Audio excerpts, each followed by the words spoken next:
Hello കൂട്ടുകാരെ, എല്ലാവർക്കും നമ്മുടെ ചാനലിലേക്ക് സ്വാഗതം. ഇന്ന് പറയാൻ പോകുന്ന ടോപ്പിക് എന്ന് പറഞ്ഞിട്ടുണ്ടെങ്കിൽ റിയൽമി P4 പവറിനെ കുറിച്ചാണ്. അതായത് ഇപ്പൊ ഒരു എക്സാമ്പിൾ നോക്കുകയാണെന്നുണ്ടെങ്കിൽ നിങ്ങളൊരു 5000 mAh ഫോൺ കണ്ടിട്ടുണ്ട്, 6000 mAh ഫോൺ കണ്ടിട്ടുണ്ട്, പിന്നെ ഓപ്പോന്റെ K30X എന്ന് പറഞ്ഞ മോഡലൊക്കെ 7000 mAh ബാറ്ററി ഫോൺ കണ്ടിട്ടുണ്ട്.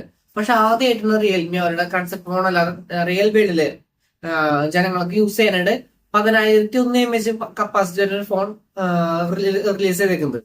ഈ ഫോൺ നോക്കുകയാണെന്നുണ്ടെങ്കിൽ 80 വാട്ട്സിന് ഫാസ്റ്റ് ചാർജിങ് ആണ് ഇവർ പ്രൊവൈഡ് ചെയ്യുന്നത്. ഈ 80 വാട്ട്സ് ഫാസ്റ്റ് ചാർജിങ് കൊണ്ട് ഏകദേശം ഒരു 1.5 മണിക്കൂർ കൊണ്ട് 10000 mAh ഫുൾ ആയിട്ട് ഫിൽ ആവും. മാത്രമല്ല ഈ 10000 mAh ഫോൺ എന്ന് പറഞ്ഞ ബാറ്ററി വരുന്ന ഈ ഫോൺ റിവേഴ്സ് ആയിട്ട് wired charging support 27 watts fast charging ആണ് റിവേഴ്സ് ആയിട്ട് വയേർഡ് ചാർജിങ് പ്രൊവൈഡ് ചെയ്യുന്നത്.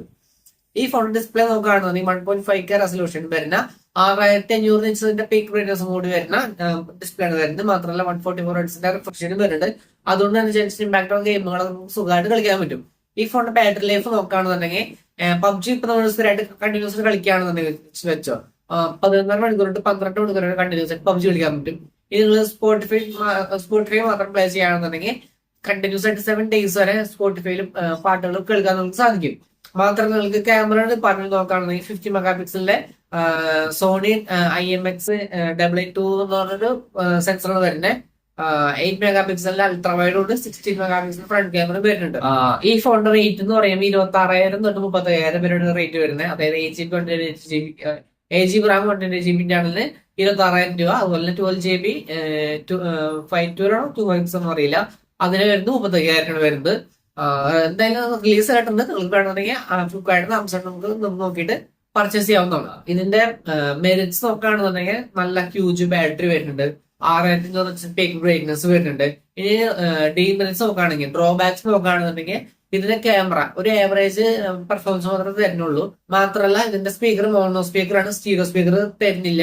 മോണോ സ്പീക്കർ ആയാലും കമ്പനി അവകാശപ്പെടുന്നത് നല്ല സൗണ്ട് ഉണ്ടാവുന്നത് നമുക്ക് ഫോൺ കയ്യിൽ കിട്ടിയിട്ടില്ല. അതുകൊണ്ട് തന്നെ അതിനെ ഡീപ്പായിട്ട് പറയാനും പറ്റില്ല. അതുകൊണ്ട് തന്നെ പിന്നെ ഇതിന്റെ ബാറ്ററി ഹെൽത്ത് ഇപ്പൊ ഐഫോൺ ഒക്കെ യൂസ് ചെയ്യുന്നവർക്ക് അറിയാം സൈക്കിൾ ചാർജ് ഉണ്ടാവും. അതായത് ഇപ്പൊ ഒരു 3 വർഷം കഴിയുമ്പോൾ ബാറ്ററി ഹെൽത്ത് വളരെ കുറഞ്ഞു വരും.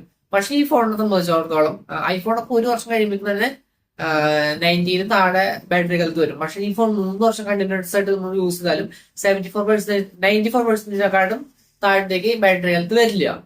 ഇത് കമ്പനി പ്രൊവൈഡ് ചെയ്യുന്ന ഒരു വാദമാണ്. ഇത് അവര് പ്രൂവ് ചെയ്തിരുന്ന കാര്യമാണ്. ബാറ്ററി ഹെൽത്ത് നല്ലപോലെ നിൽക്കുന്ന ഒരു ഫോണാണ് റിയൽമി P4 പവർ എന്ന് പറഞ്ഞ ഫോൺ.